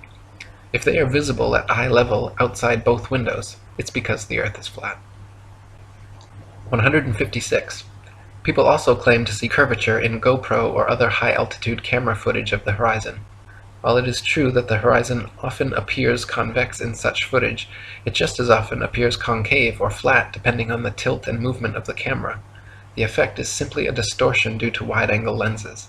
In lens-corrected and footage taken without wide-angle technology, all amateur, high-altitude horizon shots appear perfectly flat. 157. If gravity magically dragged the atmosphere along with the spinning ball Earth, that would mean the atmosphere near the equator would be spinning at over 1,000 miles per hour. The atmosphere over the mid-latitudes would be spinning around 500 miles per hour, and gradually slower to the poles, where the atmosphere would be unaffected at 0 miles per hour. In reality, however, the atmosphere at every point on Earth is equally unaffected by this alleged force, as it has never been measured or calculated and proven non-existent by the ability of airplanes to fly unabated in any direction without experiencing any such atmospheric changes. 158. If gravity magically dragged the atmosphere along with the spinning ball Earth, that would mean the higher the altitude, the faster the spinning atmosphere would have to be turning around the center of rotation. In reality, however, if this were happening, then rain and fireworks would behave entirely differently as they fell down through progressively slower and slower spinning atmosphere. Hot air balloons would also be forced steadily faster eastwards as they ascended through the ever-increasing atmospheric speeds. 159. If there were progressively faster and faster spinning atmosphere the higher the altitude, that would mean it would have to abruptly end at some key altitude where the fastest layer of gravitized spinning atmosphere meets the supposed non-gravitized, non-spinning, non-atmosphere of infinite vacuum space. NASA has never even mentioned what altitude this impossible feat allegedly happens, but it is easily philosophically refuted by the simple fact that vacuums cannot exist connected to non-vacuums while maintaining the properties of a vacuum. Not to mention, the effect such a transition would have on a rocket spaceship would be disastrous. 160. It is impossible for rockets or any type of jet propulsion engines to work in the alleged non-atmosphere of vacuum space, because without air or atmosphere to push against, there is nothing to propel the vehicle forwards. Instead, the rockets and shuttles would be sent spinning around their own axis uncontrollably in all directions like a gyroscope. It would be impossible to fly to the moon or go in any direction whatsoever, especially if gravity were real and constantly sucking you towards the closest, densest body. 161. If Earth were really a ball, there would be no reason to use rockets for flying into outer space anyway, because simply flying an airplane straight at any altitude for long enough should and would send you off into outer space. To prevent their airplanes from flying tangent to the ball Earth, pilots would have to constantly course-correct downwards, or else within just a few hours, the average commercial airliner traveling 500 miles per hour would find themselves lost in outer space. The fact that this never happens, artificial horizons remain level at pilots' desired altitudes and do not require constant downward adjustments, proves the Earth is not a ball. 162. All NASA and other space agencies' rocket launches never go straight up. Every rocket forms a parabolic curve, peaks out, and inevitably starts falling back to Earth. The rockets which are declared successful are those few which don't explode or start falling too soon, but make it out of range of spectator view before crashing down into restricted waters and recovered. There is no magic altitude where rockets or anything else can simply go up, up, up, and then suddenly just start free-floating in space. This is all a science fiction illusion created by wires, green screens, dark pools, some permed hair, and zero-G planes. 163. NASA and other space agencies have been caught time and again with air bubbles forming and floating off in their official outer space footage. Astronauts have also been caught using scuba space gear, kicking their legs to move, and astronaut Luca Parmitano even almost drowned when water started filling up his helmet while allegedly on a spacewalk. It is admitted that astronauts train for their spacewalks in underwater training facilities like NASA's Neutral Buoyancy Lab, but what is obvious from their space bubbles and other blunders is that all official spacewalk footage is also fake and filmed underwater. 164. Analysis of many interior videos from the International Space Station have shown the use of camera tricks such as green screens, harnesses, and even wildly permed hair to achieve a zero-gravity type effect. Footage of the astronauts seemingly floating in the zero gravity of their space station is indistinguishable from Vomit Comet zero-G airplane footage. By flying parabolic maneuvers, this zero-G floating effect can be achieved over and over again, then edited together. For longer uncut shots, NASA has been caught using simple wires and green screen technology. 165. NASA claims one can observe the International Space Station pass by overhead, proving its existence, yet analysis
Peace guys, how we doing everyone? Thanks for coming over. Thanks IPS for sending everyone, if you're in here. Easy everyone. You can all subscribe, please put a comment in and I'll get your wrenches for you.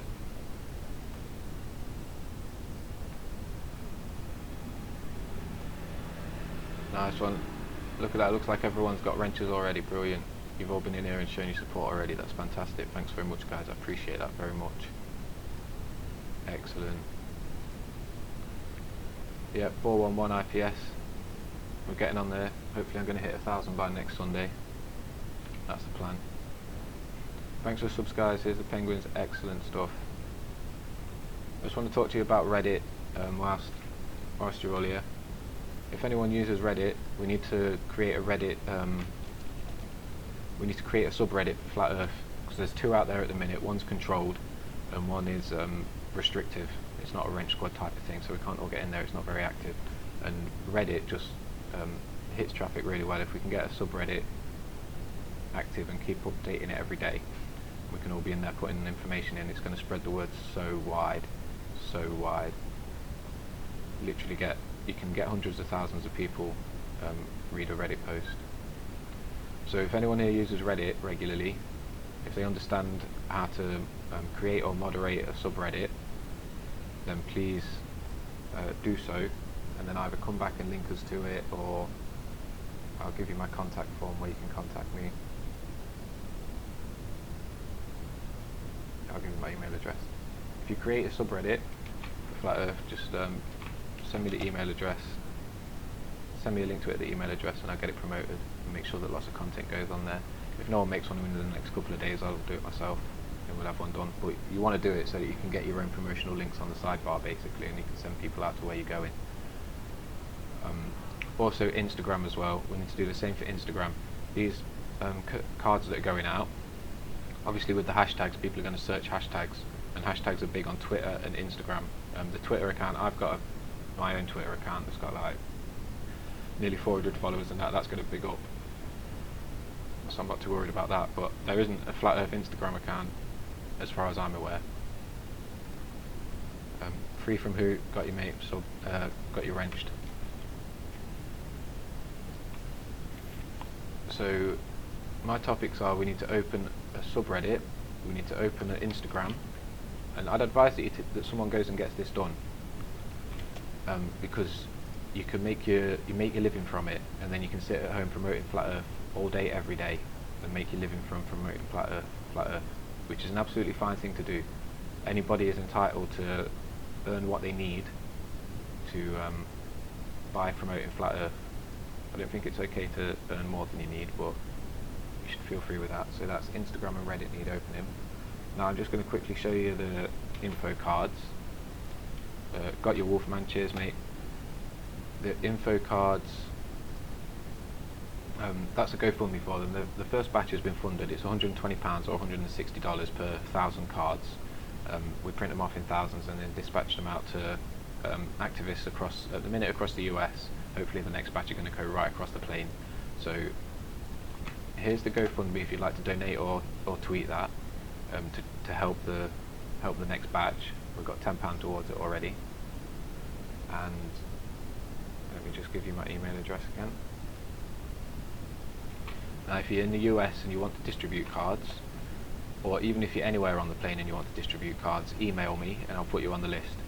People who have donated are going to get priority, and then we're going to go with people, usernames that I recognise that I know are going to distribute the cards, and then after that it's going to be people who I may not know, but if you could just send me an email and sort of say these are the ideas for where I'd like to put the cards, and this is my position on Flat Earth, this is how I stand and what I think, then there's a good chance that we'll send them out to you. I've got 6 people confirmed, so we've got spots for 4 more with the first batch, but I'm sure the second batch will be gone it'll be funded pretty quick, I'd have thought, because people are loving the idea. We're getting a lot of great feedback off it, and IPS is happy to promote it as well, and you know, IPS is great. Cheers Big Rolio for popping in, bro. See you later. Jamie Brown says, do you think that monetization could be playing into their hands? Part of it, Jamie Brown. I'm not too happy about using third parties like YouTube, because YouTube are obviously going to take a cut out of what I earn or what we earn, but it's the best of two bad worlds. I think one can either work 40 hours a week having nothing to do with Flat Earth, or they can work 70, 80 hours a week at Flat Earth,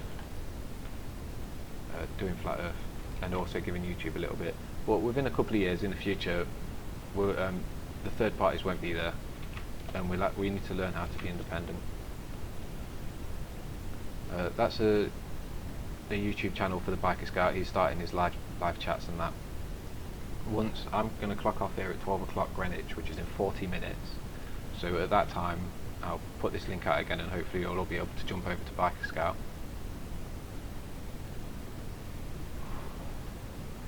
Critical thinking, yeah. If you got my email address, mate, for sending me the address, Biker Scout says he's printing up the cards this week. Yeah, Biker Scout's the guy that's printing these cards that you can see on screen at the minute. We were having a little chat one night, and he came and said, that he works in a printing shop and he's got some wicked ideas. Like, I sent him some drafts and he designed these cards as well.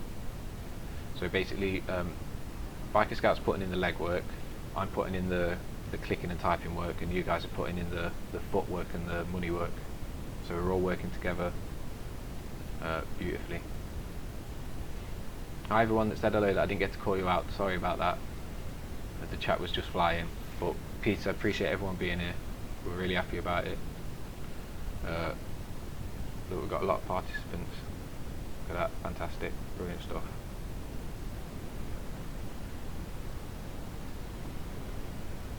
Yeah, please hit the like button, guys. It really helps. You know, when we get more likes than viewers, it's amazing. Even if it doesn't help for actual YouTube views, it helps for morale massively. I'm just going to put my Patreon out there as well. I know this is a bit of a beg, but basically I've got about a month left of my rent and all my money and everything. I can sit here for another month at the computer, but after that I'm going to have to earn some money somehow, and I'm not going back into the Matrix, so I'm just putting out my patrons and my GoFundMes and my shops and that, because I need to earn 500 a month. Is there a file online for the cards? People can print them off. Yeah, it's something we're planning to do, Gil. I've got it on the notes, it's just not, we've not prioritised it. But yeah, hopefully I'm going to be able to upload it to, I can't remember what it's called, Gumroad, I think it's called.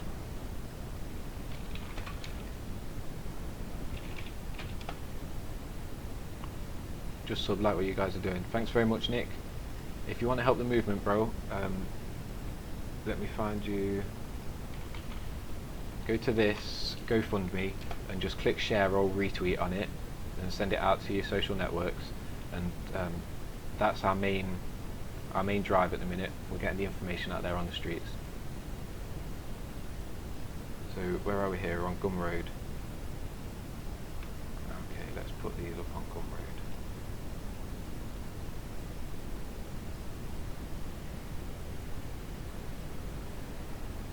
I'm going to put these Flat Earth info cards up on Gumroad now, guys, so that you can download them. I've not used Gumroad before, so give me a minute. Load a product.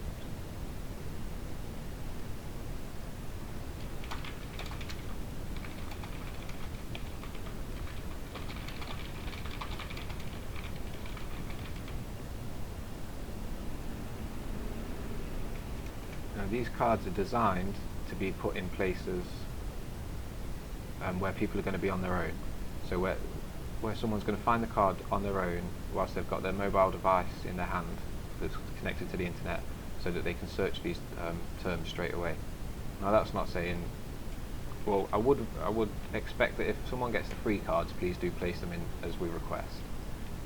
But if you're going to just download them yourself from here, then do what you want with them. But they are designed to be put in places where people are going to find them on their own.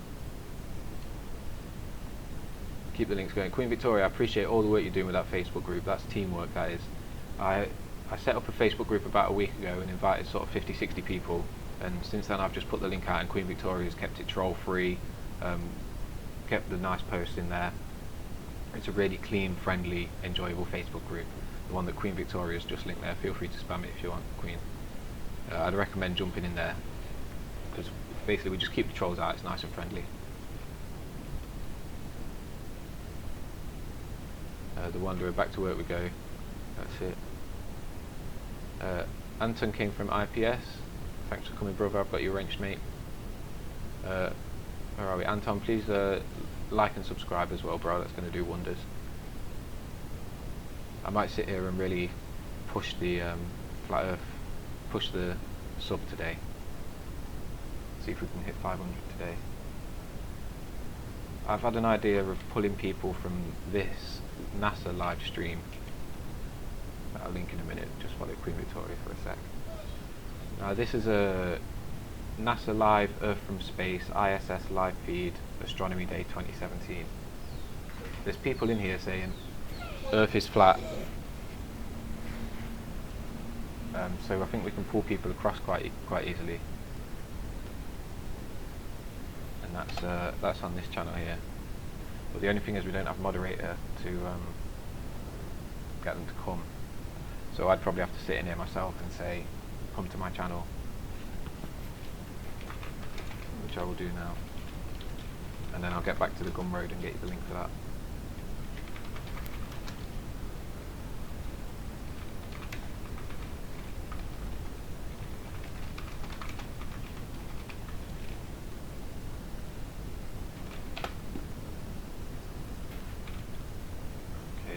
Put the link out for that NASA for that stream. This is a pretty joke stream to watch if you're just sitting and chilling. Just watch some bubbles floating about and stuff. If you wanted to make a video, you could just sit and stream this and pause it when a bubble comes out and say, there we go, got one. Although there's no astronauts monging about it at the minute. Thanks for being there, Critical Thinking. See you there. Nice one. I've got your trainman. I'll give you a wrench now. If you abuse it, it'll get taken away from you. It's there really for sharing links and just keeping the chat clean. If someone comes in and asks genuine questions, then that's cool, but if they come in and start trying to promote the globe or saying it's definitely not flat or whatever, then get rid of them. Obviously if they're offensive or anything like that, get rid of them as well. But people coming in and asking genuine questions, can you help me figure it out? That's absolutely fine. We really welcome those people and want to help them. Come Alive says, I've seen the same clips of ISS live a few times. It's supposed to be live or what? Is it just recorded live? They show the same video day after day. Oh, you've been watching it a while, have you? Come Alive? They're just showing the same thing. they've got 750 people fooled by it. So what they've probably done is just gripped a 24-hour video and they've just left it streaming round and round, I guess.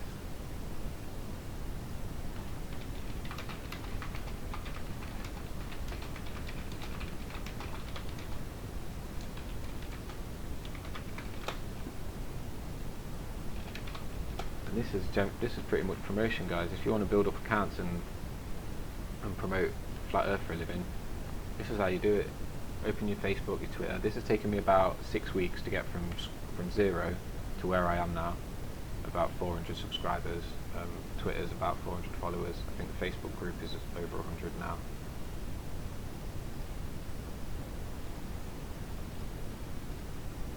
I'll show you my Redbubble as well so you can see how that works. If you want to open a Redbubble, this is where you upload images and put them onto t-shirts and mugs, stickers, whatever you want. It's dead easy to use. If you can create images yourself as well, it's fantastic, because then you've got originals that you don't have to rip from the internet.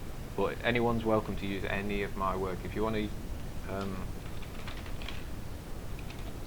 to make a shop on Redbubble or something, I upload work. When I create work, I upload it here. You're perfectly entitled to use that.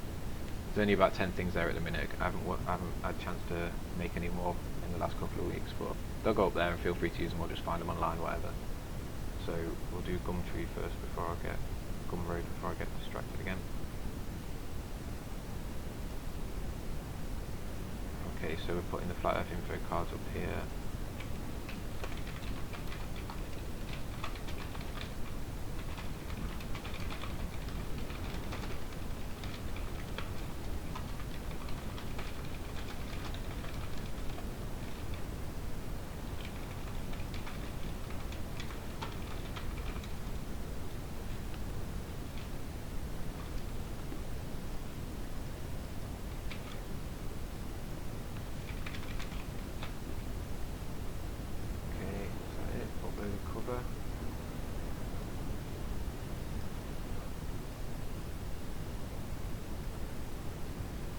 James Brown says, congratulations on the subs. Thanks very much, brother. Good luck with your stream as well. I saw that you said you were going live sometime.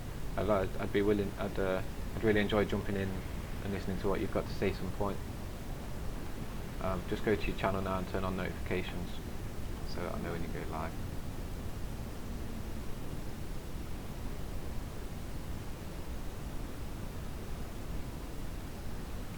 Okay. Now guys, if we can just go through and, if you've got time, just go through and subscribe to anyone that's in the chat with us here. We all go around and subscribe to each other. That's how we build it up. just do that by, you know, the 3 little buttons at the side, how you moderate someone. If you click the 3 little buttons and then middle click or right click and go to on their channel, then it'll pop out and you can go and subscribe to them. And if you've got your settings right in YouTube, they'll see that you've subscribed to them as well, and they're likely to see that and go, oh, now I can come back and get you. Okay, is this ready? It could well be.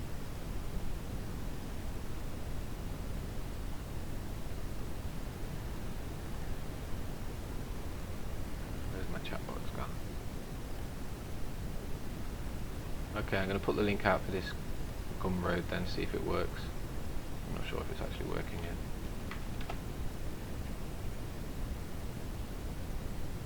Jamie, feel free to spam a link to your channel if you want people to go in there and subscribe to it.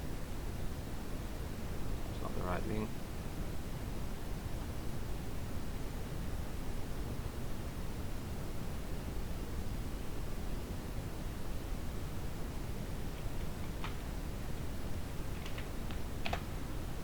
Okay. Ah, it worked, excellent.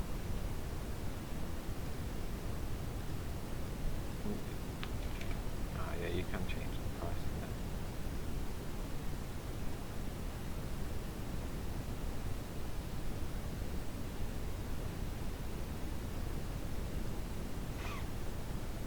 The wrong email address, that's nice. Okay, so I think that's working. If you want to do print off these cards yourself,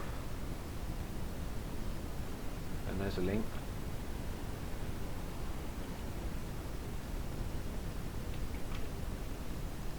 Okay, this is another channel to go and subscribe to, guys. Make sure you turn your notifications on so you know when it'll go live. Biker Scout, if you're in here, just if you want to ping your link out so I can grip it and put it back out, that'd be cool. Just try and change my email address on here. There we go. Oh, you can all see my email address, that's great.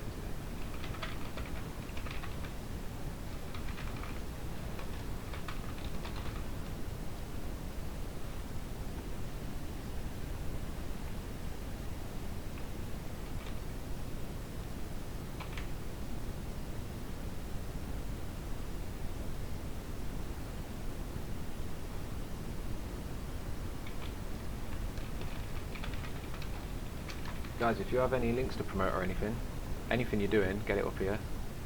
YouTube, Facebook, Twitter, Instagram, Reddit, personal accounts, Facebook shops. So if you've got an article or a video that you like, it doesn't even have to be something that you've put up yourself. Anything that you like. Get it up here and we can have a look at it. It's all about sharing. Mixlick says, my dream is to see someone actually land at the North Pole. I'm convinced there are ancient giants up there. Norse mythology and old maps are so fascinating. Yo, Mixlix, it's only been going to be a couple of years, brother. That's the thing. Once we can wake up everybody and we get everybody on side, we can explore everything, find out what's really happening. And if there are ancient giants up there, we can go up and jam with them and see what's happening. Norse mythology and old maps are so fascinating. Yeah, Mix, if you've got the old maps are really fascinating. I've done a few hours at looking at them. That's really cool. Norse mythology, if you could hit us up with some of that, that'd be cool. Is that the only thing I know from that is Bluetooth, a giant god guy that could connect everything or something. But yeah, if you got a link to that, that'd really interest me personally. I know it's not flat Earth, but it's something I'd like to have a look at. Maybe we could share it on a open discussion time. Okay, here's another channel for us to go and subscribe to, guys. This is the Biker Scout. He'll get you back if you go and subscribe to him. And he does Range Squad and everything as well. Mixlick says I have a new haircut. I've not even looked at the webcam today, but I don't think I've looked in the mirror either. My hair all over the place. I didn't put any oil in it yesterday, so it's probably gone quite dready. Yellow Crystal Warrior, Globy's imaginations are contaminated by the globe matrix.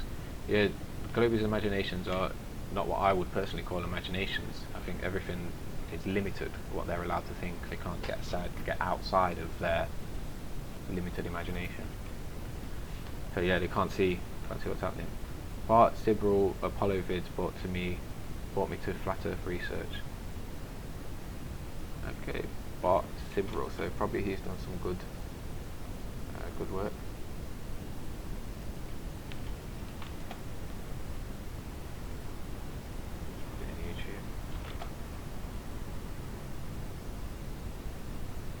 Bart Sybil on Coast to Coast. Nice. Debuts Apollo Faults Photography nationwide. What time is it? 37. Nice, we'll watch this little 6-minute video then in a minute. Who's that linked by? Gil. Gil2727 is linked as a video by Bart Sybil. And he's exposing the Illuminati, exposing the Apollo Faults flags. So I'll link that so you guys can give him a like and sub if you want. Looks like he's doing got a good cause. Metropolitan Police terrorist attack. I'm going to skip past that because I don't like to resonate on that kind of level. I still want to know how Sybil got the footage exactly. Is he the guy that got that footage where it shows the lights turn on in the spacecraft, basically? Because that footage converted me to, well, convinced me that they faked the moon landing. I'm going to catch up with these comments here. Yes, we need to keep a watch on the North Pole. Yeah, this meant to be a big magnetic mountain in there as well, isn't it? That sounds cool. Mixlex says that you'll pull out something. Yeah, Mixlex, feel free, if there's no rush, feel free to email me. There's my email address. If you've got a couple of good links you want to send that way, and I'll review them and we'll see if we can get them up on stream or anything. I've just got to do a little bit of self-promotion, guys, just because I'm sorry that it's got to be this way, but we all need money. Like, I hope I'm right in saying that you guys would rather see me here promoting Flat Earth than in a factory or delivering pizzas or whatever. So I've got to put out this Patreon live. Anyone that can just put in $2 a month, you're going to get access to my other email address that I check and reply to. Get votes on future topics, and every week I'm going to upload a video that's specifically for people that are in the Patreon as well. And it's not just going to be a oh thanks. I'll do a nice 20-30 minute video on. I'll probably ask for topics. I'll probably do a poll and say what topics do you want to see me do on the video next week or something like that. That's $2 a month, and if I can get 200 people to donate $2 a month, that's half of my subscribers at the minute, and that's set. Like, I don't have to push the money anymore. You know, I was sitting here and saying, oh, please help me get money. Like, I just want to get over that and not have to do it anymore. Put all the money, all the time into Flat Earth. Oh, where's my link? IPS, if you can just wait there a sec, I want to give you a link to how to get these info cards for free.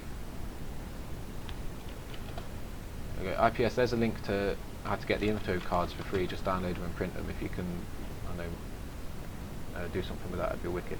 Here's a good link about Norse mythology on YouTube. Is this another link as well? Grant channel is growing fast. Yeah, thanks very much, IPS. It's literally because I've got the time to be here and do it. I don't work, so I'm fortunate. I'm blessed to be in a position where I can sit and do it. Everything's just aligned perfectly for me to be here and doing it right now. And I've got to be honest, I'm working really hard. I'm on Twitter and Facebook all day, every day, as most of you will be able to see. Lady of Labyrinth. Okay, I'm going to subscribe and I'm going to bookmark this one as well. I'm not going to show it right now on screen because it's not really Flat Earth related, but it's something I'm going to go over personally. And I'm hoping to get some live streams up that are a bit more into not dedicated to Flat Earth. Like in the evenings or the afternoons, we might be able to do a couple of hours of just that. Yeah, bike Skype, that's not cool. Yeah, hit me up with a private conversation about it. Email me, I'll take it off for now if you're not happy with it. Yeah, Biker Scout's the one that designed these cards, so I don't know. Please don't use that link for a minute. I'm not going to share it anymore. I'm going to have a chat off air with Biker Scout and see what the deal is. Oh yeah, this lexicon, that's cool.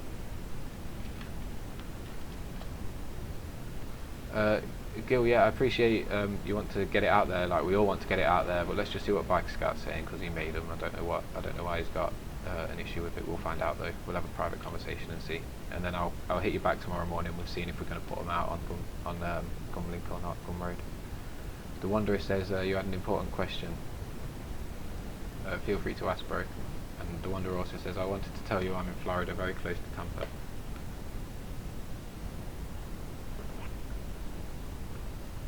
The Wanderer is going to help in any way possible. Beautiful stuff. Okay, let me just go over Reddit and Instagram again.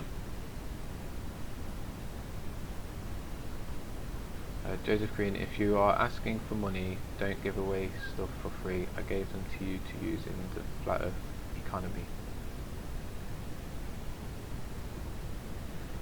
Bike Scout, you should at least charge a couple of dollars for them.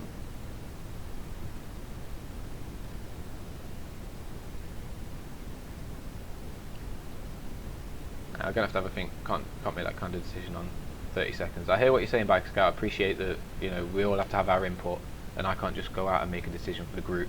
Definitely not. I appreciate that. You know, everyone has to vocalise what they think. We'll give it a couple of hours, have a little think about what's happening, and bounce some lines of conversation back between each other. Yellow Crystal Warrior says, "What are your thoughts on this realm being a torus field, a Tesla coil, living in a sphere, not on one?" It's those kinds of thoughts, personally, Yellow, are deep thoughts that I'm trying to keep away from until the flat Earth's exposed. My next year or two is solid pushing the word flat Earth in front of people, and then I'm going to get onto these kind of thoughts and investigate and find answers and what have you. Sure, a lot of people are investigating it now, and I don't know specifically about that, but asking a lot of questions. We should all start using VidMe. Yeah, Jamie Brown's on that. That's on my mind dump somewhere. I'm yet to organise it. I'm going to put it back on there. I think everyone that's uploading videos to YouTube should be uploading them to VidMe and other sources as well. I'm not sure what other video platforms there are. Twitch, I think you can upload little videos onto Twitch as well. I'll tell you something about Twitch, which got me thinking. I opened this stream on Twitch to do 24/7 documentary, and it ran okay for a few days, and then it got shut down by Twitch, and they sent me an email saying you've broken the terms of service because you're not streaming any gaming content. And I thought, well, fair dues, I haven't read the terms of service. I should be streaming gaming content as well.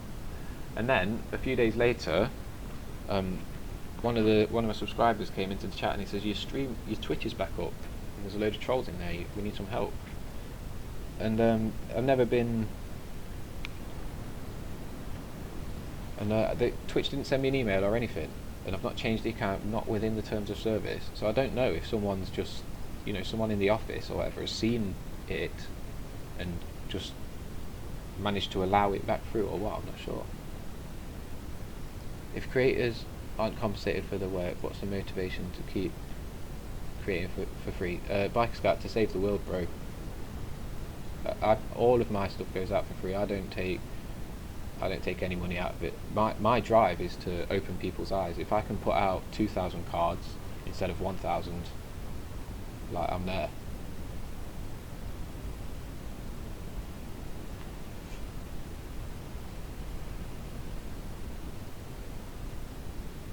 I just think that putting them out for free is going to get a lot more of them distributed. That's all. My objective is to get distribution.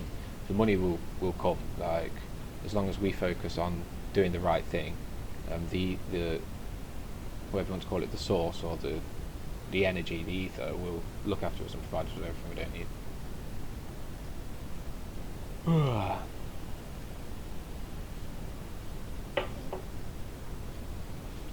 Biker Scout, this is a private conversation, bro. Let's have it somewhere else. I'm not going to defend myself on stream. Appreciate all the work you're doing though, bro. I do. We have conversations and conversations. Yeah, this is it. I'm trying to, like, the cards here are putting out, like what I'm fault to saying, the cards here are just putting out information, that's what they're there for. And then I'm also offering other streams where it's just quick, snap, easy money in. If the people that are going to distribute these cards might not be the people that have money to spare, so they might not be able to spare a couple of dollars, and it's going to put them off. So for those people, the Gumroad is there for them to download and use and get the cards out there. And then for the other side of the people that have the money but not the time, I've put out the access to give money with no messing about or anything. It's just click, here's the money, done. And then the other end of it is click, here's the cards, done. And don't like the term begging. I don't think I'm begging. I'm saying to people here, if you want to support what I'm doing, here are the streams. Like, yeah, I appreciate that it's 5 o'clock in the morning for you, Bike Scar. I hear that. Okay, the Wanderer says, I would like to get some cards and put them at the beach. I saw some people pushing the Bible at the beach, so what better than putting cards at the beach? Yeah, the Wanderer, let me send you my contact form, mate.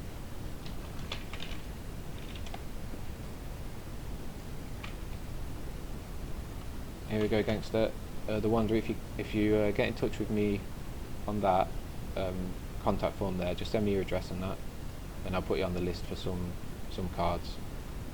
Everyone that's emailing me for cards, I'm going to, when I email you back, I'm going to tell you what we think is the best way to use them as well, because they've been designed for certain uses. But then if you're going to go and print them off yourself, then just print them off, distribute them wherever you can distribute them, you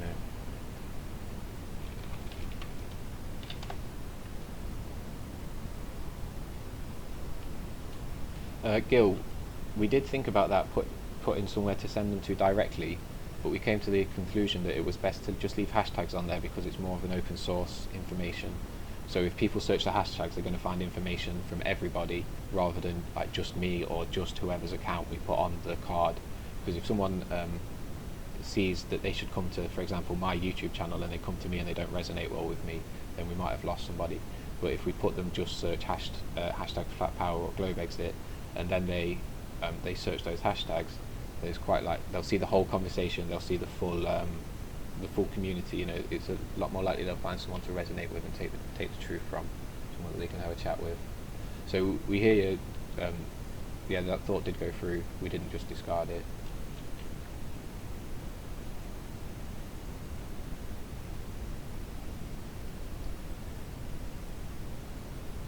Okay, let me get this link again.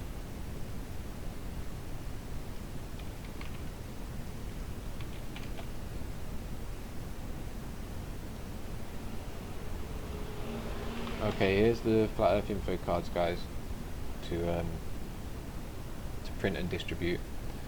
It is possible for you to add a donation. Like in the bottom right here, it says name a fair price. Like, they're up there for free. You can take them for free. You can put 0 in the box and get them for free. That's no trouble at all. But obviously, if you have got $1, $2, $5, whatever, $1,000, whatever you've got to go in there, it's all going to go towards the cause.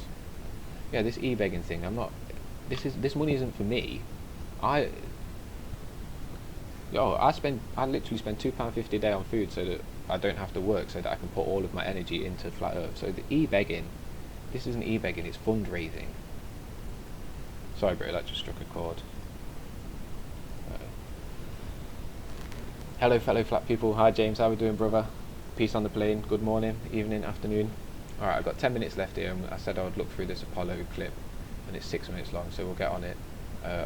We'll have a look at this 6-minute Apollo clip, and then I'll spam you with all my begging links again, and then we'll wrap it. So I think it was Gilly that sent in this link. If it wasn't Gilly and it was you and you want to call up sending it in, just give us a shout. I'm going to play it now. It's about the Apollo 11.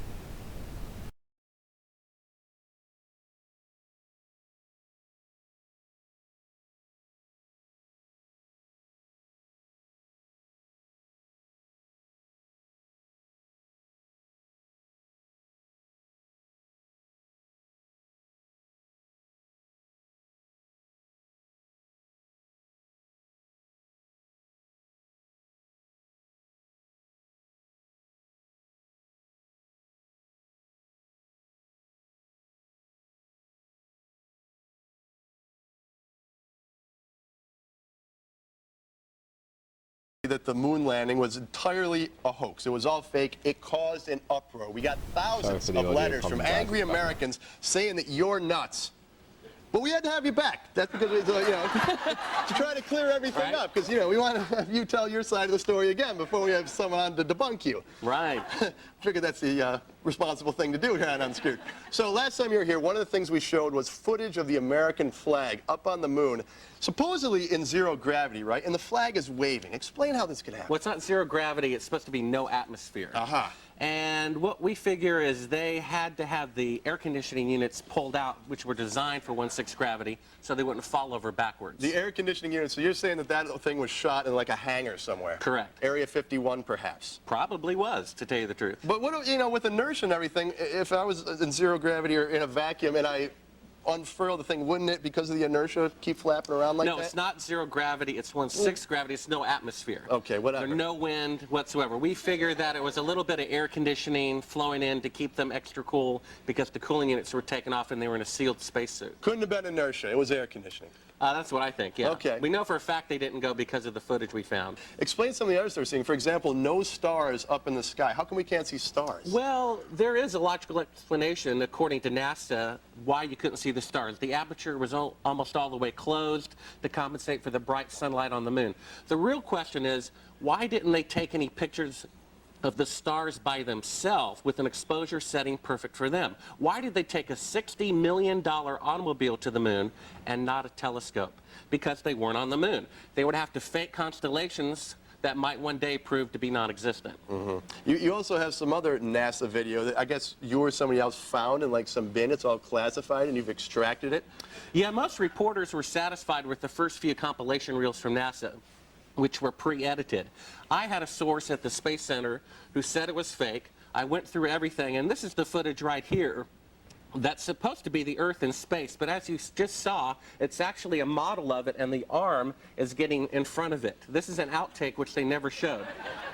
And that, according to NASA... This video's joke hopefully is going to bring in the full video where this came from. Well, I mean, why couldn't the guy have been taking the photo and his arm just went like this in front of the camera? Why does it have to be like out in space? Well, because according to NASA, that was shot from the spacecraft. They said they had one window that faced the Earth, and the lens of the camera was at the glass. So unless that arm is outside of the spacecraft, then they're lying about what that shot really is. Before this, I was a big fan of the space program. I had my entire wall room covered with pictures of the moon landing.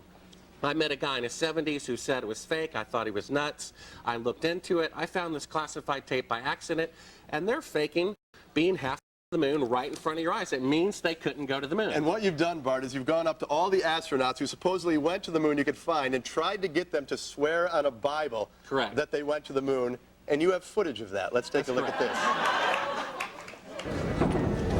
You want me to knock you in the head? Well, I want you to swear to God on the Bible that you walked on the moon. Okay.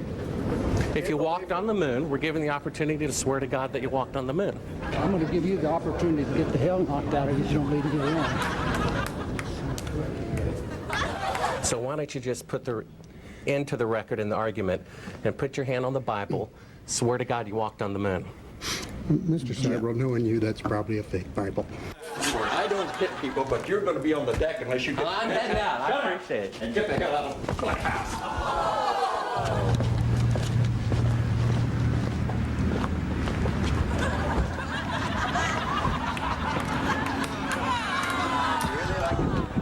You're the one who said you walked on the moon when you didn't. Whack, if I ever thought of it. Saying I misrepresented myself. Away from me. You're a coward and a liar and a thief.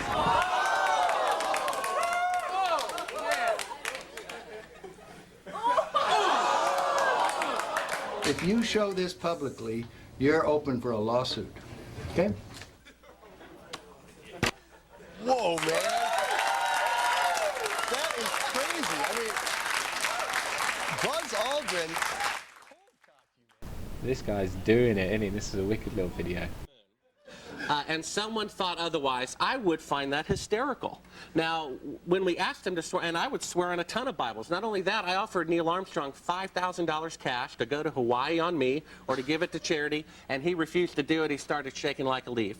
Very few of them want to take an oath that could be used later. Well, you know what? If I risked my life way back then and did that crazily dangerous thing and went to the moon and you're coming up to me like that, I might sock you too, though, I gotta tell you. Well, I had heard that you saw the film and you saw the footage and you agreed that we didn't go to the moon. I think it's very compelling. I think it's very compelling, and that's why we had you back, and we'd like to have you back again. Bart Sibrel, thanks so much for being on the show. There you have it, folks. Get Bart Sibrel and find out how to see his documentaries at his website. Okay, so that's Bart Sibrel exposing the Apollo 11s. Alright guys, I'm going to wrap it up now. It's midday for me, I've got to grab some dinner and get some stuff done. Here's a link to Biker Scout, he's live now, so if you want to go there, get your wrenches, give him some support and what have you. That'd be wicked.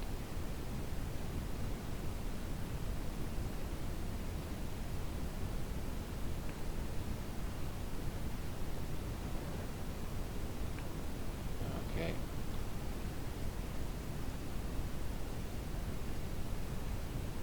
Okay, here's my Facebook group as well then. That's the guy, yeah. I recognised him, his face, and he's done a lot of work for Apollo, hasn't he? I was talking about those clips earlier where or yesterday where Buzz Aldrin punches a guy in the face. I didn't know that was the guy. It's the Civil. Where's that name? I've lost the link. Alright guys, that's 12 o'clock, I'm going to wrap it up here. That the link that I've spammed, that's to Biker Scout. He's going to give out wrenches and he's having a live chat and he's getting on, starting his channel up and that, doing live stream and stuff. The Facebook link at the bottom there, that is for a Facebook Flat Earth friendly Facebook group. I opened the group and now a few Flat Earthers moderate it and run it and keep it dead clean. Oh, you can see it on the screen here, look. It's all about Flat Earth. It's not about debating and happening what's going on. It's a place where we can all be comfortable and just have banter and chill and share what we're sharing. Do what we're doing. Thanks everyone for being here. Yeah, I'm here hosting the stream, but you guys are here supporting me. If the stream was empty, I wouldn't have the desire to be here and getting it done. If I could see that no one was getting involved, like I track the stats that get on my websites and all these places. I've got analytics on them, so I can see that you guys are hitting them. When I put these links out, you guys are visiting them and checking them out, sharing them. Like the fundraiser that made that hit its goal in 36 hours it took to hit the goal. Yeah, I put it up there and Biker Scout made the images, but you guys shared it and got the information out there and actually put the money in and made it happen. And now you guys are going to be the feet on the street that are distributing the cards as well. So it takes all of us. Thank you for being here, guys. Every time you thank me, thank yourselves as well. Right, I'm going to cut it out because I will just ramble on and on and on. I'm going to cut it off stream, so we're going to go offline for about 5 minutes and I'm just going to start again back on the documentary cycle.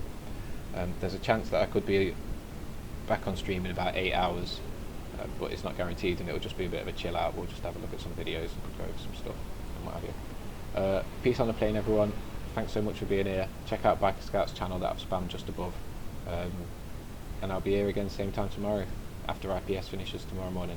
I'll be here. Peace guys, thanks very much. It's a fact. You can't land